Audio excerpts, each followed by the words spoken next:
Hi guys, welcome back to Spear Tackle, episode 22. We've delayed the release of this episode a bit. We've skipped an episode, but we're back in full force now. I've been busy moving. Life just got in the way, but we are back with a review of round 16 of the URC. How are you, Timo? I'm good, man. It was a good weekend of rugby all around. My team obviously finally looks like they're getting to a Contenders. winning point. Yeah, they are peaking at the right time, 100%. But we'll get to them. I think let's jump straight into it. So the first game of the weekend, a very, very good game, was Glasgow Warriors versus the Blue Bulls or the Vodacom Bulls. What a game of rugby. So obviously we know that the Bulls last season beat Leinster in the semi-finals and Loftus. Glasgow Warriors then came over and beat Bulls to take the championship. And I think, there's a bit of vendetta. You can't really call it a revenge match because this was a round of 18 and not a knockout game. So it's not really revenge that they've gotten, but they definitely are proving a point. I don't know how you feel about this, but to me, it was a beautiful game. The Bulls were absolutely physical. They played this game like even though it wasn't a knockout game, like it was. They're opting for points when it was an offer. The players are all in sync and they all knew exactly what was expected of them. Yeah, look, the Bulls obviously also a lot of ex Springboks that's playing there, and obviously Valley also was there. So it was a polished performance. It was clear that it was top of the log teams playing each other. Very, very had a horrendous game to me, though. I mean, I know he also just came back from injury, shame. But I mean, it was definitely far from his best game. He had a bit of a brain fart moment at the end, where the Bulls got the penalty in the 80th minute. And instead of denying Glasgow Warriors the losing bonus point, he just kicked out instead of going for the penalty kick. Which would have actually seen the Bulls go to second place in the log and not remain third. But it is what it is. Third, second, I think in I'm gonna say this, and this I don't do a lot. I'm coming to Valley's defense here. It was already a hard fought match. You're in that last minute. A missed kick that doesn't go over the dead ball line, giving Glasgow the potential to a counter attack, and drawing the game would have been worse. So I think there was an experienced decision that was made there. Valley obviously went, and the game's over. You've won. You've gotten the 4 points. I think just take the victory, move on, and recoup. Interesting way of looking at it, but yeah. I don't know. I think not just for that. I think Valley needs a bit more time to get back on the horse. We all know what a brilliant player he can be, and I think the Bulls are going to be unstoppable next season with Andre Pollard back in the mix. Johan Goosen didn't look bad at all. In fact, he looked very, very good to me. But yeah. It's a very successful tour for the Bulls. I mean, they went to Munster. We were also previous URC champions last weekend and beat them away. And then they went to now they went to Glasgow and beat Glasgow away. They've only got two more games left. I'm actually not 100% sure against who. But yeah, I think they sort of cemented that third, possibly second position. I think they could. They obviously, nobody's gonna surpass Leinster. The Bulls. I think they've got two home games. Next weekend against Cardiff, and the following weekend against the Dragons. So I definitely see 10 points in the Bulls' future there, and it should be 10 points, which will see them end on 68. Looking at Glasgow on the other hand, they've got a bit more of a thriller because they're facing Benetton away, and in the final week before the playoffs, they are facing Leinster away. So I'm probably going to say Glasgow is at a point now where they could potentially see finishing fourth, because the Sharks are also returning home, and they playing. They don't have the stringent matches that that Glasgow have. So we could see they're playing Ospreys next weekend at home. Yeah. And then following that they're playing the Scarlets. So they also don't have the two hardest home games. But like you always say, it's hard to be a Shark supporter. It's almost like they want to find a way to to lose. Well, we'll get to them. They had another one of those games. Yeah. The Bulls' defense was brilliant for me. Up until about the 76th minute, where they took their foot off the gas a bit and allowed Glasgow to score twice. But the Bulls' defense was very, very good. I honestly think that this Bulls team is not just the Bulls team. A few of the South African teams are shaping up to look like real title contenders. The Bulls are looking very, very physical. They're playing to their strengths. And it feels like each and every one of those players are just in sync. They know exactly what's expected of them.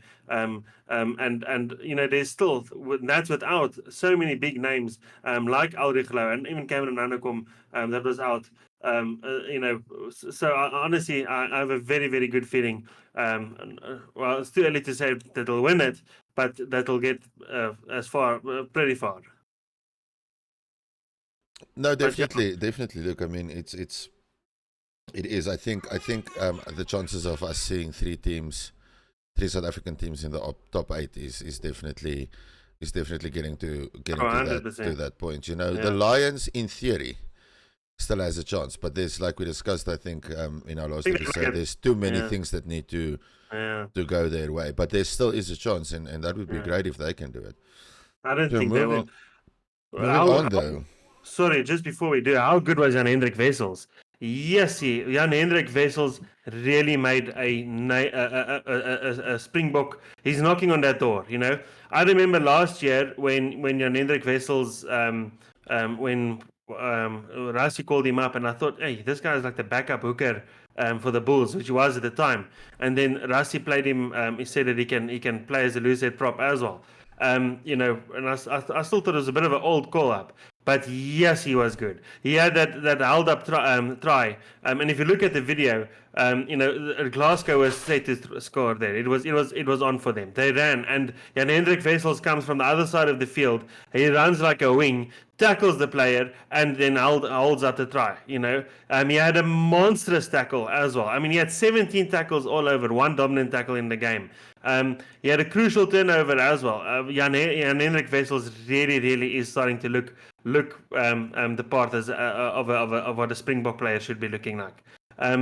In all fairness, Glasgow also had good defense, but I think what also cost them is their decision making. They were chasing 2 points in the 45th minute, gets a penalty in front of the post, decides to go for the corner, misses touch, and all night their attack from lineouts was just not working. Also, the game felt like it was constantly on a knife's edge, especially at that point.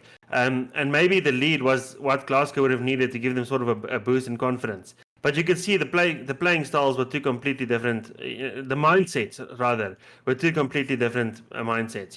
Like I said, the Bulls played this like a knockout game, taking every point that they could get, and it really worked out for them at the end. Yes, that's the thing is when you look, and I think it was Rassie who said it to the box during the last World Cup. You play every match as a knockout match. Yeah. If you play every match as a knockout match, you won't lose. And I do think there's that coherency in the Bull squad. There's that coherency in the Stormer squad. And I feel even though the Sharks are in 4th position at the moment, it's like there's no coherency between them. Yeah. And I know we'll get to that in a bit. But it's just to you can't compare the sides, and at the moment, a lot of people say, oh, but the Bulls play such boring rugby, and yes, that's fine, you can say that, but at the end of the day, they're the ones that still hold when it comes to competitions like this. Considering Super Rugby, URC, those kind of things, they're probably still the most successful South African franchise out of all of them. And they continue to produce monsters. Jan-Hendrik Wessels, a good example of that. Comes from Grey Bloom, so he's a plaasboytjie. So he's going to be on. But just don't talk too loud about him be running like a wing and stuff, because I don't know if Rassie will then maybe see that as a chance to play a 8-0 split. Go have one guy that can cover 5 positions. He can play prop and he can play hooker and he can play wing and a little bit of inside center. So, but he's a versatile player. I don't think I've ever seen a performance like that from Hendrik Wessels, and I hope he can keep it up, and I hope we see him in the Springbok shirt again. No, definitely. But yeah, next Cardiff versus Munster. Munster losing to Cardiff. Cardiff beating Munster 26-21. This was a crucial win for Cardiff. They've been bumped up to 5th place, and Munster has been knocked down to the 8th in 9th place. I think they can still make it. I mean, they've got Ulster at home, and then they've got Benetton at home. Benetton can be a tricky team. They're not a shit team by any means. They've got a lot of Italian internationals in there, including the 2 probably best centre pairing in the Six Nations. But still, I think Munster can probably still make it into the top 8. But yeah, well done to Cardiff. A very needed win for them. No, definitely. I mean, and you look at it, from that perspective. You look at Cardiff. You look at the Scarlets as well. All of a sudden, when there's not that cancerous element in your rugby union anymore, with the Welsh, all of a sudden, you've got 2 teams that's going into the URC playoffs. And the potential that you'll have 2 teams. I think Cardiff is going to pull it through at the end of the day. Scarlet's obviously still better on a knife edge. There's a lot that can still happen. 2 weekends in the URC with the points being this close. I mean, we just discussed.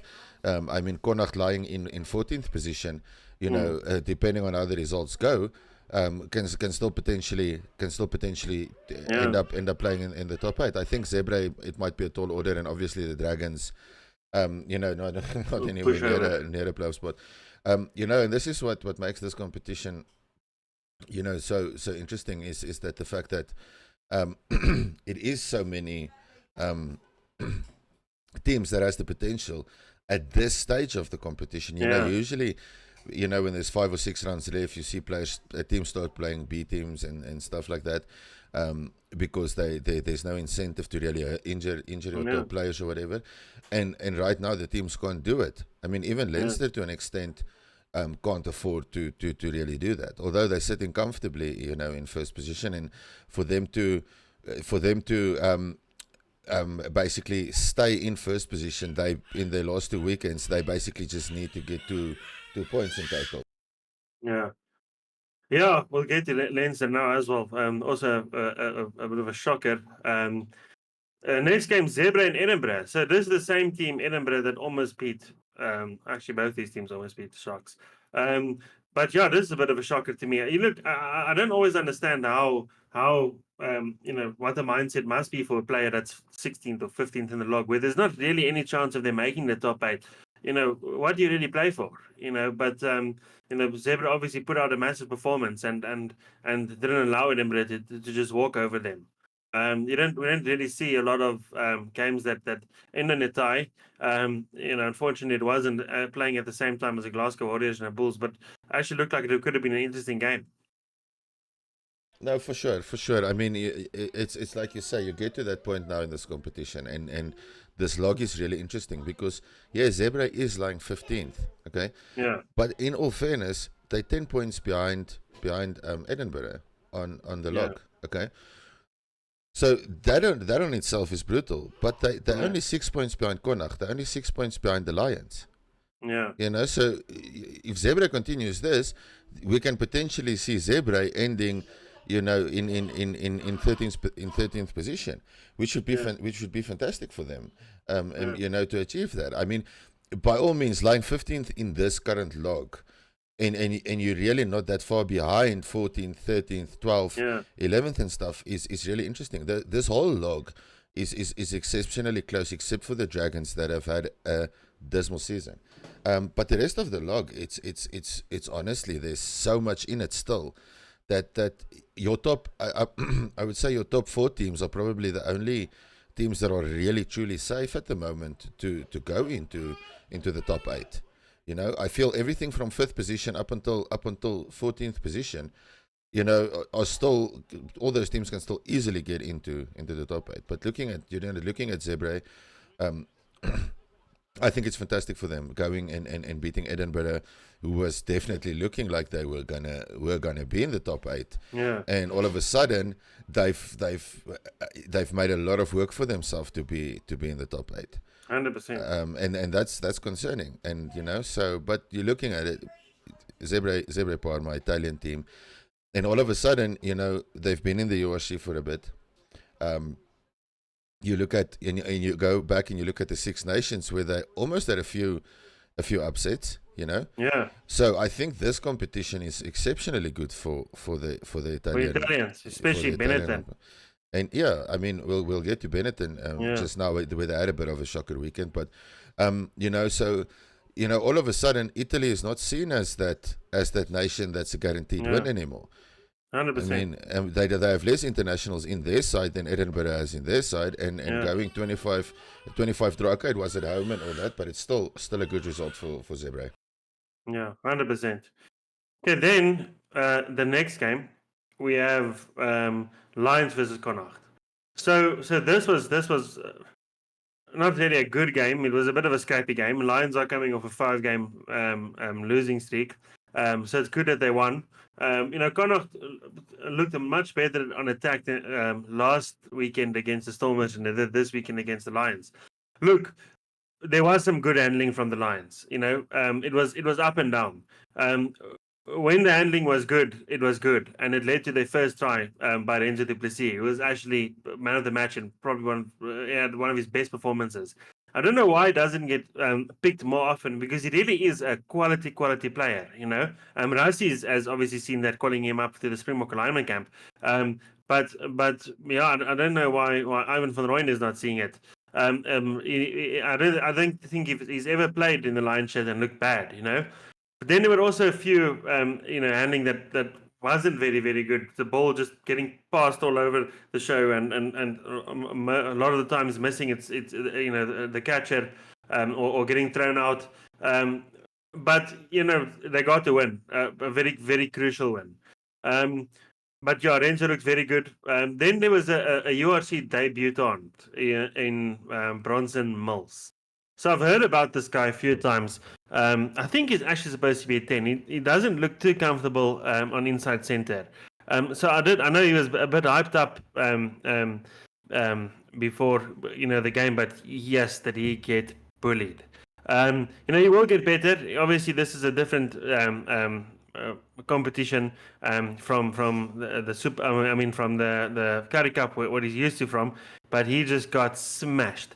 At one stage, I don't know why I'm laughing. It's actually it's a bit upsetting. At one stage, he even gets a punch in the throat, and I don't know how the TMO or no one picked this up. He did handle it like a champ. He just stood up and walked, and I'll play the clip as well. But it looked like he get punched straight in the throat while carrying the ball. But yeah, he got smashed a few times. He will get better. I just don't think he's built for inside center. I just don't think he's physical enough. But yeah, the Lions played a lot more conservative. I mean, we know that the Lions are probably one of the more well, they are a very good attacking team. They can be. We know how good they can be. But they played a lot more conservative. They felt like they were going for the 3 points whenever it was an offer as well, trying to just win the game old school South African way. But yeah, when they did go for the corner just before halftime, the maul failed and Connacht managed to turn over the ball. I don't know what your feelings on that. No, I was watching Bronson Mills during school rugby. He's only 21. Yeah, he'll get better. 1.85 meters tall, 95 kilograms for a center. He's not a small boy, but he's young. And coming into a competition, you're playing against Connacht. You're looking at one of the top sides in the Irish League, although the URC log doesn't necessarily reflect that, where they are in position in relation to that. But I mean, going up against the Irish side on any level is going to be something to see. And the Irish are renowned for having big hitting centers and whatnot, you know. And at the end of the day, if they're going to see they get under your skin, he's going to have a very, very hard career, especially playing in the URC, because they know they're just going to continuously target him, and so we'll have to see. Well, he handled that throat punch like a champ. Volter looked very good for me. You know, he had a beautiful turnover in the fourth minute. He did like a honey badger, you know, refusing to let go and eventually getting the penalty for it. He looked very, very good, very calm, collected for me. Jared Keynes looked very good on 8. He also one of those players that don't get a lot of starts, but I mean, the Lions have so many good loose forwards. You know, it is a very, very highly contested jersey. I mean, you've got Ron Venter, you got JC Pretorius, you got what's the other guy's name? The Frankie Horn. You know, which are usually you're starting in the loose forwards, but I mean, when these other guys do get a chance, like Keynes, he actually looks very, very good. Like Renzo du Plessis mentioned, I mean, he did get a yellow card for a trip, and Connacht almost did score a maul try from that line-out because of Renzo's penalty, but the try was disallowed. But except for that, Renzo did have a very, very good game. Edwin van der Merwe looked very, very good. You know, he scored the lekker try, got disallowed due to Henko van Wyk high tackle, which happened like 20 phases ago, which was a bit unfair, but anyways, the rules are rules. He does eventually get his try in the 80th minute, but Edwin looking good. I'm very excited for him to come down to the Shark Tank and start playing in that Sharks jersey. You know, the Sharks will probably fuck him up and he won't look as good as he did with the Lions. Connacht have, you know, lost their coach, and it can sort of be seen they really aren't in sync. You know, a lot of errors, you know, and they just look scrappy overall. So you know, it is very sad that they're not the best team. Ian the Butler, I hope I'm saying that correctly, scored Connacht's only try. You know, I think the Lions scored 3. But yeah, overall, to me, it wasn't really the best performances of either team. You know, I'm not saying the Lions played bad. I just think they played not as bad as Connacht. And then let's put it that way. Yeah, you know, it is definitely bottom of the log sides. And having saying that, I'm not saying the sides are necessarily bad. It just comes down to, you know, it's going to be a scrappy game because it's two teams that have the potential to be up there. So they're actually just fighting for survival at the moment. And I think in a lot of the cases, the Lions are just going through the motions now of actually accepting that, listen, this is not this season. You know, Kate Volhurter, you mentioned him. Do I rate him as a Springbok at the moment? No. Does he have the potential to play one day big rugby? Maybe. Probably. You know, again, you know, looking at it from a South African perspective, we are so you use this phrase a lot. We are so blessed, you know, having all the players in every position that we have. You know, you're looking at before the show we were talking about the battle for 10. You know, you're looking at the scrum off. You're looking at, you know, centers at the moment. The loose forwards, huh? We've got so many good loose forwards. Loose forwards. You're looking at, in actual fact, every position. You know. Yes, and I mean, okay, you lose crucial people. You know, you lose, for example, Pollard at 10. You lose Eben at 4. You know, yes, those are positions that's going to be a bit harder to fill. Experience-wise and stuff like that, because I don't think we've got an enforcer at number 4 like we have with Eben at the moment. Eben it's a bit. Yeah, but I mean, you look at Willemse coming back into form now. So if Fassi gets injured, your fullback issue is not a problem. Yeah. You know, because then you've got Willemse, you've got Hendrikse, you know, you've got that covered. Center, you've got so many centers at the moment that's putting up their hands.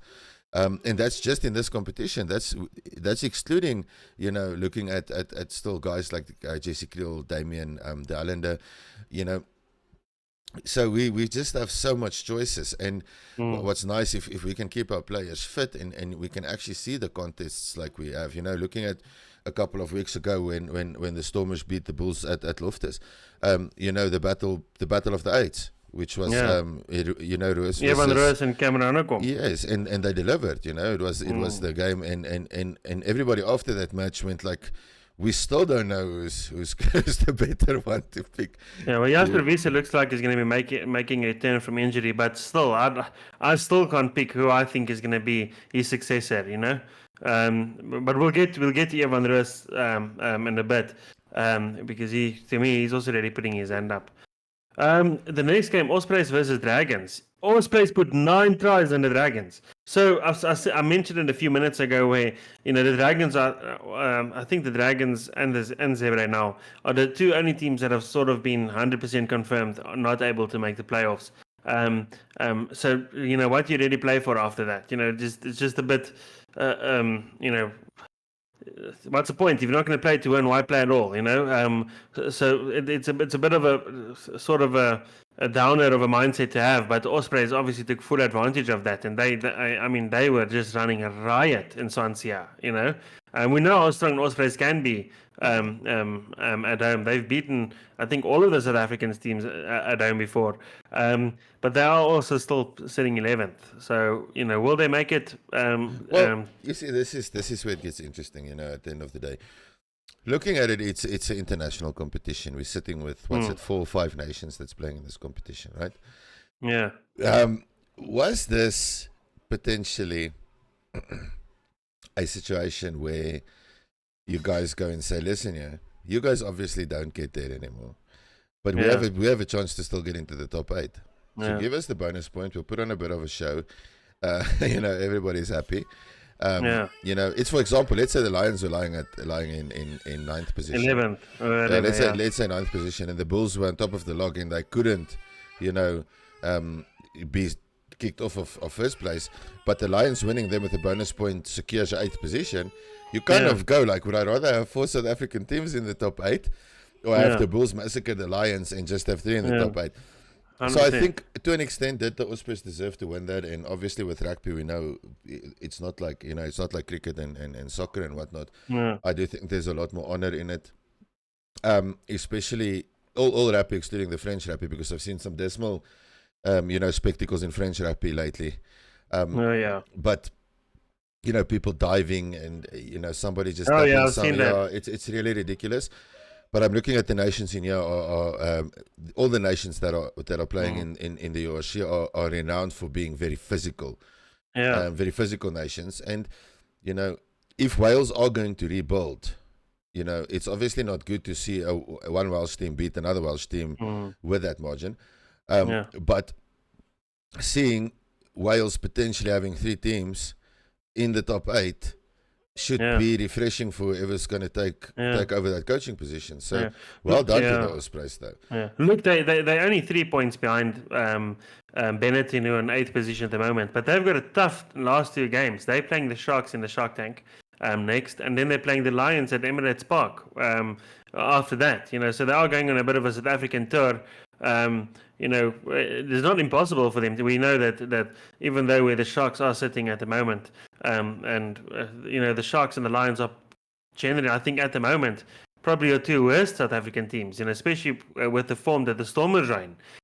Talking about the Stormers, the next game, how fucking good are the Stormers getting? They had a dismal start to their season. They really had.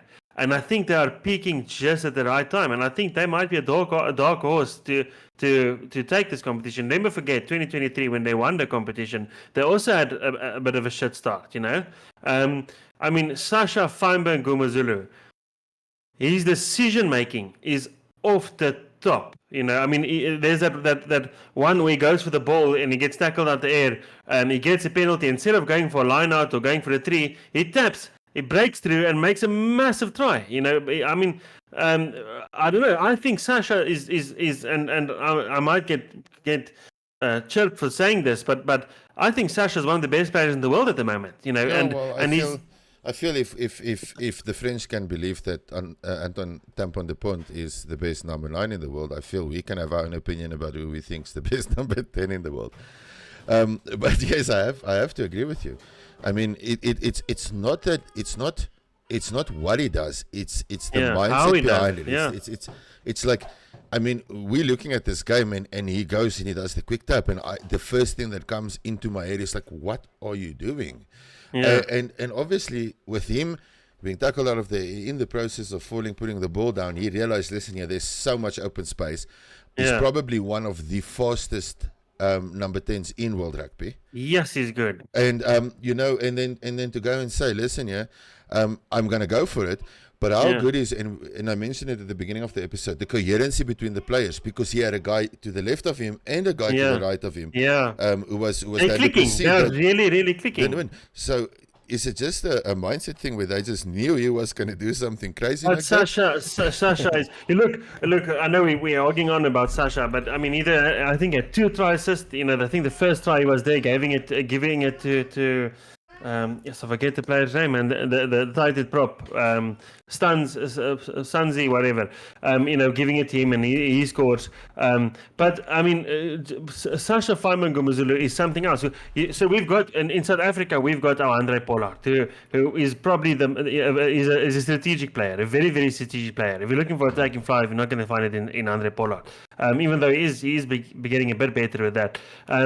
You know, but the thing about Andre is his consistency. You know that if he's going to go for a penalty, he's 9 out of 10 times going to get that kick, make that kick, you know, or a conversion or whatever. Then you've got Manie Libbok, you know, 2023 World Cup. He got started most of the games. He did get a shepherd's crook in the semi-finals, and Andre started in the finals. But he's probably one of the best attacking fly-offs that we have. You know, he's also the way he can attack and the way he can put players into space. His crossfield kicks, you know, he's very good. But Sasha is sort of the best of both worlds. You know, Sasha is kicking precision is phenomenal. You know, his decision making is phenomenal. You know, and if he can't find someone to put into place, he'll just fucking do it himself. You know, so I honestly think, and I'm really getting and once again, in my opinion, Dan Carter vibes from him. You know what I'm saying? And he's only 23 years old. He's got a lot of rugby to play. And if he carries on the way he's carrying on, there's no doubt in my mind that he will be regarded as one of the best players of all time. You know, I think it is a bit early. I mean, you look, Dobbo didn't really use Sasha a lot. You know, I mean, he's been playing for the Stormers for a while. He got the strange call up from Rassie Rasmus once again. Rassie saw something in Sasha. He started him for the Springboks against New Zealand, against Ireland, against a big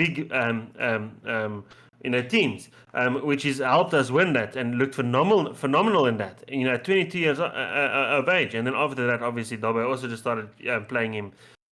But yeah, anyways, the point I'm making is he's so young. He's got so much rugby to play. How good is this guy going to get? You know what I'm saying? It feels like as good as he is, he still hasn't reached his ceiling. You know, brimming with confidence. And I just hope that he stays fit, because I think this 2025 is a very, very big year for the Springboks. And we honestly need someone with that attacking mindset to take our game to the next level. Yeah, it's going to come down to that, and I think Russ is also, you know, being very realistic about it. And if I was in a coaching position where I needed to make a decision, you know, like that, Russ is obviously he's got 2027 in the back of his head. Okay. Yeah. So he's looking at 2027. He's looking at who's potentially going to be there. You know, can Andre play? Can Andre play? You know, another World Cup? Yes. But there's going to be no need for Andre to play a World Cup if a guy like Sasha and a guy like Jordan is on form, not missing penalties and whatnot. Yeah. You know. I'll drop. Yeah, he'll drop. I'll drop money for Sasha. To be honest with you. I think Manie just is on the bad end of a thing. You know, he moved from the Bulls, he went to the Stormers, and obviously at the Stormers he found that a play style that works for him, and which ultimately did make him a World Cup winning fly off. And look, I don't have a problem with Manie, and you know, obviously looks like he's going to be moving, which I think is good for his career, because I do think his career is going to get stagnated if he stays at the Stormers. Yeah, especially with Sasha. Yeah, you know, you've got Sasha there, you've got Damian Willemse and stuff still there. So, you know, but I agree. I think at the moment the Stormers are in a good position. The problem is the Stormers lack depth. The Stormers, it's almost like they're good when they don't have injuries. You know, where I feel like I'm looking at the Bulls. You know, the Bulls with injuries still looked good. The Sharks with injuries still didn't look as bad. The Stormers with their injuries just looked dismal. Yeah, It was really bad. But I think it's also a mindset thing for the Stormers. They've got 5 games left to play in the URC. Then you're there. Fucking, bite the bullet. You can do it. You honestly can. I mean, guys, I honestly think that I know the Bulls are sort of the favorites from the 4 South African unions to sort of win it. But I think the Stormers should not be overlooked, not with a performance like that. Not in knockout rugby. I think because the Stormers. The Stormers are one of those sides that can play a close contested game, like we saw with the Bulls at Loftus, where they won that game that was very close. And you still look at it. I mean, like you say, you're sitting with that talent. You've got Suleiman Hartzenberg at wing. You've got Warwick Gelant. That's, I don't know. I'm not a big fan of Warwick, but it's just like the craziness that he does. It just seems to work. Then you've got Damian Willems. You've got Sasha Feinberg and Gomazulu. You've got Evan Ruiz. All of a sudden, you look at this team and it's like, maybe this team going to play Leinster in a playoff match all of a sudden doesn't look like the underdog anymore. 100%. It looks like a team that would actually be able to beat Leinster, in Ireland. So it's going to be interesting, and the next two rounds of this competition, I feel is definitely definitely in there still, and it's fantastic for rugby as a spectacle. 100%. People that are coming into that might be new to rugby, people that recently start looking. I mean, you're looking at matches where Glasgow Bulls, there's 7 points in it. It's a hard-fought match. You look at Cardiff versus Munster, hard-fought match. Zebra, a team that we didn't even pick as a 1-point winner. I think I went Edinburgh with like 22 or something. All of a sudden, your next match is the Stormers massacring Benetton. So you've got this tight close games, and then all of a sudden 100%. You have this like wide open game that's just like all over the place. Ospreys versus Dragons, another good example of that. I mean, a match cannot be boring if there's almost 80 points in it. 100%. And like you mentioned, the Ospreys scored 9 tries. So you look at that and you go like, this is a weekend of rugby that sums up what rugby's about. 100%. What you see, the nitty gritty, the close games, the physical games, and then all of a sudden that open flowing rugby that you see from that you would see from the Ospreys and the Stormers, and then you go and you look at. Sorry, I'm going to move on to the next match because I want to add on to this. Wait, before you do, I think I just have a 1 or 2 more points before we move on to the next game. Sorry. I think the one thing that the Stormers need to be worried about is the scrum. I mean, Benetton were dominating in the scrum. I know that we don't have a Frans Maherbe, and I think that this was the last band for. Yes, forgetting the other title prop, also very good. It was his last band for him, and then we had Sanzi. Yes, I'm gonna say it right one of these days. Sanzi. Whatever. There we go.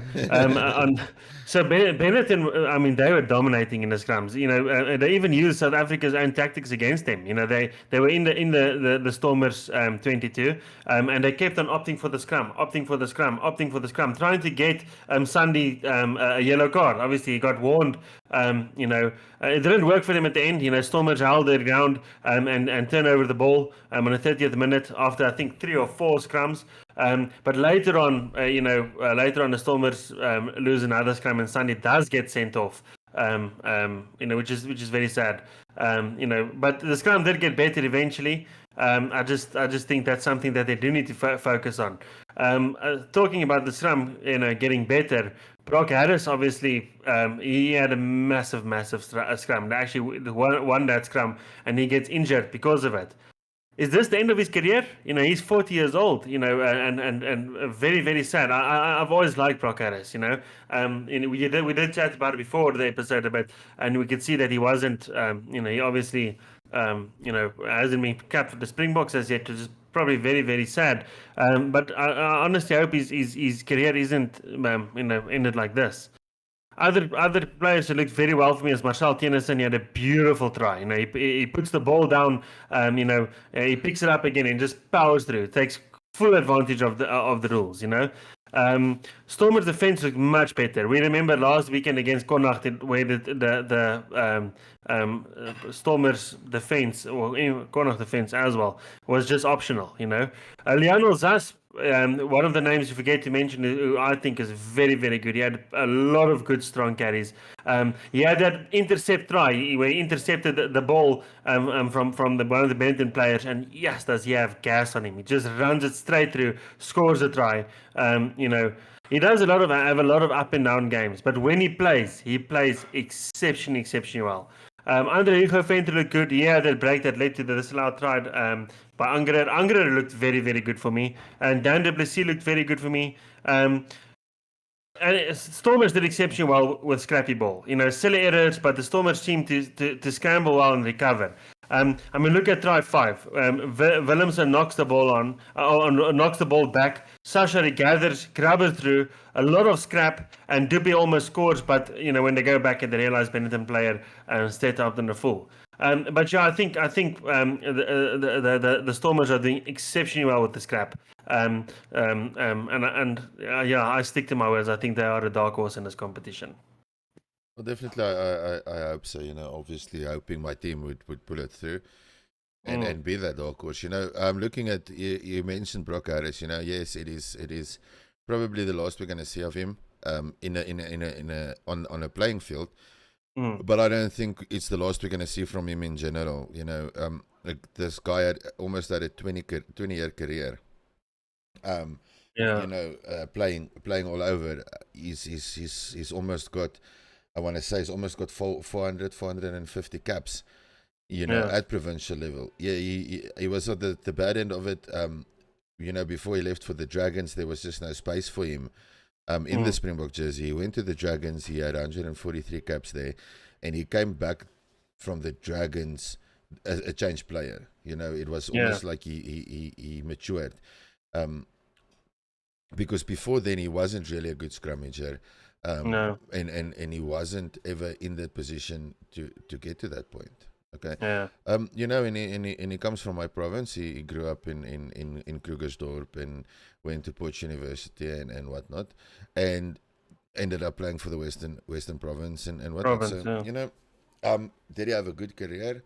Yes, he did. Would a Springbok Cup probably have sufficed between 2021 and now? I would say so. But also again, we've got so many props. we've got so many props. We do with that potential. So yeah, hopefully we do see him around in coaching boxes and mentoring positions and stuff like that for the younger guys to help build props for the future. Yeah. Well, yeah. Let's see. We'll see if he is officially out permanently. I'm sure we'll find out in this week. But well done. Good, very, very good career. Unfortunately, we couldn't get that Springbok Cup. Next game is Scarlets versus Leinster. Leinster actually lose to the Scarlets, so it was very much a second-tier Leinster team, or string Leinster team. But Leinster have nothing more to lose. They've been confirmed for the playoffs.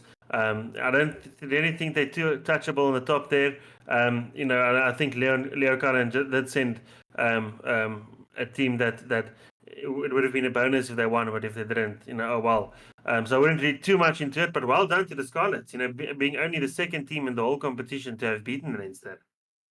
Yeah, I think the sad thing for me for Leinster is, and I'm saying it's sad, but it's not sad.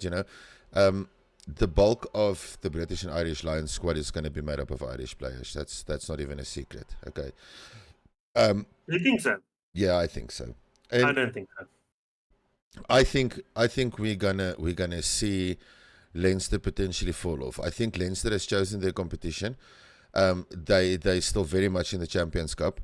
And ultimately winning the Champions Cup is probably their focus. It's been the competition that's obviously, like we discussed, the Europeans love the Champions Cup obviously a lot more than we do. In that extent. So I think, are we going to see a situation where they're going to say that, listen here, we need to rest X, Y, and Z players, so you can't use them? Because obviously we're a month away from the Lions, well, a bit more than a month away from the Lions tour starting in, or their build-up starting for their tour to the Reds, where they're playing Argentina on the 20th of June. So are we getting to a point now where that coach has said, listen here, this is I've already lost one van der Merwe. So no, I need X, Y, and Z rested. Obviously, coming from the UK, the British and Irish Lions is like the cream of the crop. That's where you kind of wanna, almost like your Hall of Fame team. 100%. So, I'm always skeptical about that, because I mean, if that is the case, then Leinster's going to finish top, and they're going to play whoever's in 8th position in the playoffs, 100%. And they're going to get massacred if they even play at home, because they're not really going to have any of their full strength players there, which is a bit sad, because obviously we always want to see full strength teams. 100% in any competition. But all credit to the Scarlets, because I mean, the Springbok Leiden Sharks team lost to a similar looking Leinster side. Yeah. So all credit where it's due. And I mean, the Scarlets now, with that victory, have put themselves in 7th position. So all of it, and we discussed it a bit earlier, all of a sudden now there's 2 Welsh teams sitting in the top 8. And so it's opened up the competition to an extent where that's something that I wouldn't have put money on, and so it's fantastic. It's fantastic for rugby. This whole tournament and this whole season so far has just been fantastic. Considering I'm looking at teams like the Scarlets, I'm looking at the teams like the Stormers, I'm looking at teams like Cardiff. They've only won 50% of their matches. Yeah, 100%. And all of a sudden, the Scarlets are now looking at this and saying, wait, hold on a second, we're beating probably the best club in world rugby at the moment. We've just beaten them. So all of a sudden, the Massive Scarlets, confidence boost. all of a sudden the Scarlets are thinking, just maybe, we can go all the way. So I mean, if you take where the log is now, you've got the Scarlets lying in 7th, you've got Benetton lying in 8th. Just imagine, how the Welsh fans and the Italian fans and whatnot are going to be, partying. Should those be the 2 teams in the final? Well, the Scarlets, they have a tough run ahead of them. They're also playing Lions at home. They're also going on a South African tour. And then they will be playing.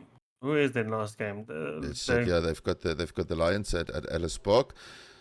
And I actually want to say that, they've got the Sharks. If there is 2 South African teams that you could beat, those are the 2. So go for it. They're gonna look at it. They're gonna look at it from a confidence perspective, and I think all good to them. And I want to say, I hope they get to the top 8, because obviously they've been working to get there. But let's see. The final game for I think I'm sure we're over an hour already. The final. So I'll try and wrap this one up quickly. Even though I've got a lot to say about this game, I'll try and contain my anger.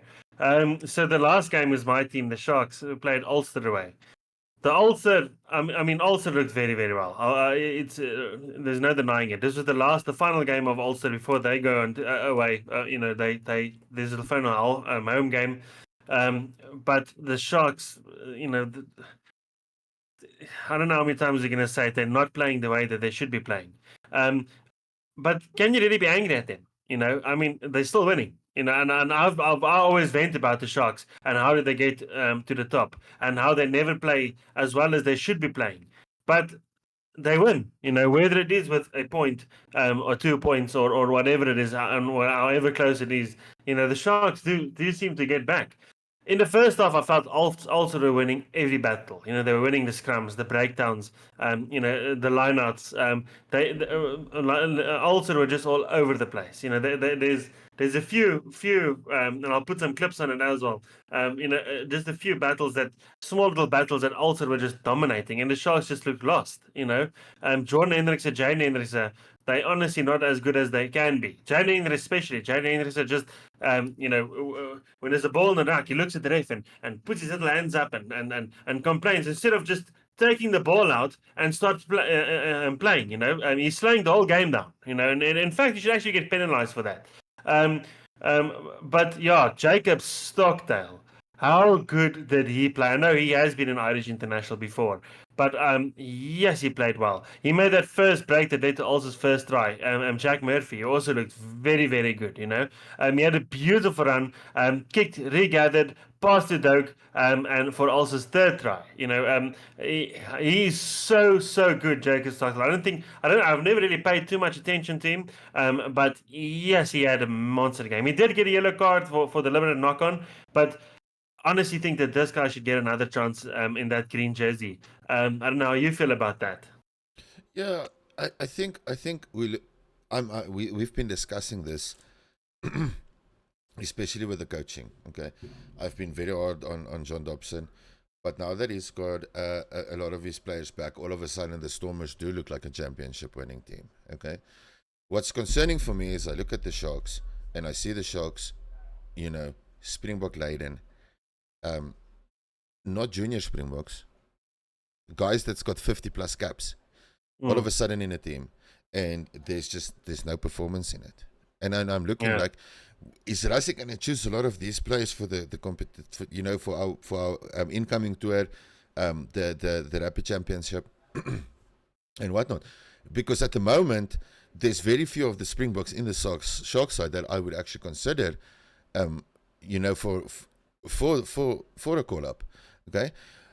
But then looking at it, I think the Sharks are sitting with a coaching problem.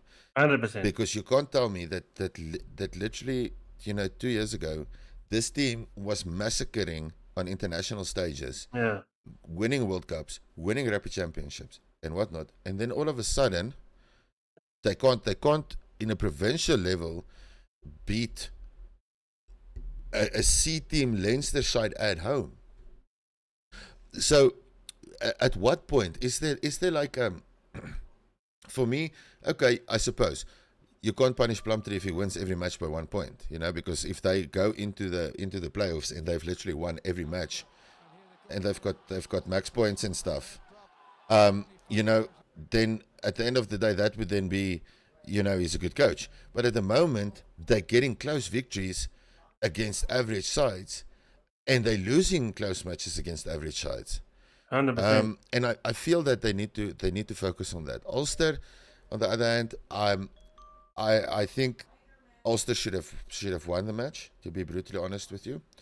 Jaden Hendrikse, for me, I don't even know how that guy ever got a Springbok jersey. He's a slow, overrated scrum half that, Faf de Klerk was removed out of the Springbok setup because of him. Okay. Yeah. He's been first choice scrum half for the Sharks above Grant Williams, who for me is definitely the best number 9 in the world 100%. at the moment. Above that little French guy. I just mean, do the board of directors or whatever at Sharks Rugby not see that this is a problem? You're sitting with potentially one of the greatest, or a majority of one of the greatest Springbok sides to ever play in the green and gold in your club, and you are beating Ulster 22-19. You lost to a very, very, very bad Leinster team. Well, I can't say bad Leinster team, but a very inexperienced Leinster team. Yeah. If you look, if the full strength Leinster team pitched up in Kings Park, okay, with the James Lowes and the Pendergasts and the Gibson Parks and everybody, with 30 points up, on them. Dude, I don't think it would have been 30. That day, I think the Sharks would have lost 70-0. Yeah. To be honest. Look, there is glimpses of brilliance, individual brilliance. I mean, you look at Andre Esterhuizen. Andre Esterhuizen had a monster game once again, and I think Andre Esterhuizen is an unbelievable player. And I've said it before, he should be our starting inside center for the Springboks as well. With the Allende that's sort of on his way out, with age. I know Esterhuizen is not the youngest guy, but he's playing the best rugby of his life. He's just a monster. Every single contact. he makes post contact meters. It takes 2-3 players to take him down every single time. He has brilliant turnovers. It just feels like he doesn't really care that the team is shit he's playing for. He's just fucking going for it, giving it his all, and he deserves to wear that 12th jersey for a Springbok. Honestly, I back him. I remember when Andre Esterhuizen was announced that he's going to be joining the Sharks. I got a lot of flack for saying how good he is, because of his style of play. But I think that's exactly what we need. I think he's an unbelievable player, and I think if he stays in the shape he is now, he should be the guy for that 12th jersey. But if you look at the Sharks' tries, Okay, so the first one, or I think it was the second one, just before halftime. The Sharks try gets scrapped before halftime. The ref asked the team to check a forward pass. He then crumbles after the Irish crowd, starts shouting and moaning, and I think Ben Whitehouse then crumbles under the pressure, and then obviously doesn't give the try. But if you look at it, the pass was flat. There's no ways that was forward, and they based the decision on the worst angle, on the camera pointing from sort of the front. There's no way you can determine whether a pass is forward, backwards, or even flat from that angle. But regardless, the third Sharks try from Terenza Gillies, beautiful try. The ball gets past, he jumps over and just smashes through. Beautiful try. Then there's another one from Manu Tutuka, and that's when the Sharks start making their comeback after halftime, and Manu Tutuka scores a beast of a try on the 66th minute. So there is a lot of individual brilliance. It's just like there's no real direction. I mean, you look at Ethan Hooker, who looked good as always. Jason Jenkins had a beautiful break. He hands off Doak like Doak is nothing. And it leads to the Sharks' first try by Mapimpi. So there is a lot of individual brilliance. There just needs someone to be there to sort of steer it in the right direction. I mean, the Sharks, they were very, very lucky to win. Let's be 100% honest with each other now. The Sharks were very, very lucky to win this game. They only got the lead for the first time in the 77th minute, after being sort of bullied by Ulster, which is far from the best Irish side. Jordan Hendricks said that we always hype up so much, and I like him as well. He deserves to be a Springbok, but Siama Suk is sort of outshining him at the moment. He missed. He got 2 penalties. He missed his touch twice. So yeah, I don't know. The Sharks need to do something. They've got the talent. They just need the steering. They need to get pointed in the right direction. Yeah, my last point. The commentators are very, very bad. I don't know where they got those 2 Irish buddies, but they were unbelievably bad. They get players' names wrong the whole time. Afalele, which is fine. They're not South African. We can't expect them to get the names right all the time. But I mean, they were calling Andre Esterhuizen Eben Etzebeth continuously. And except for that, they were just very biased and saying very stupid things. And I think that's something that I think we should try and have better commentators in these games. Not all of us are vouching for the same team you're commentating for. So try and be a bit less biased and just try and do your homework. Get the player names right at least. Yeah, well, I watch the commentary in Afrikaans, so I obviously don't have that problem. Yeah. But yeah, look at it. I'm gonna look at it and 4 Irish losses this weekend. 4 South African, wins this weekend. We had upset Scarlets putting, almost 14 points on Leinster. You've got Zebre that went to a draw with Edinburgh. Which is interesting. This competition is heading into round 17 next weekend, and. I think we're skipping a weekend if I'm not mistaken. Yeah, it's Champions Cup next weekend. Yes. So, but the next round, we're going into round 17. It's that all to play for, because now all of a sudden there's teams that didn't have hope that's got their tails in the air, and the major teams. I mean, Leinster unbeaten goes and loses to the Scarlets. It's not that they lost to Glasgow or lost to the Bulls. The 1, 2, 3 or 4 teams.